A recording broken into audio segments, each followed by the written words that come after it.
สวัสดีครับผมทูวิลวูฟอีกรอบนะครับวันนี้ผมก็จะมาให้ดูผลงานถ้าท่านผู้ชมคนไหนได้ดูคลิปที่แล้วว่าเอาไปเจาะเรียบร้อยก็มาฟังเสียงกันก่อนเลยนะครับวันนี้เสียงมาเช็คเสียงอย่างเดียวเลยสตาร์ทเรียบร้อยนะครับอันนี้เดินเบานะครับ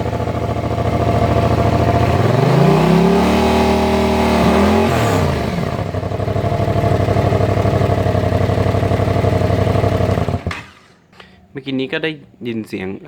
เดินเบาของท่อเจาะที่ผมเสนอไปวิดีโอก่อนหน้านี้แล้วนะครับคือวันนี้ผมก็ได้ออกไปขับรถเล่นแล้วผมก็ได้มีโอกาสได้อัดเสียงคลิป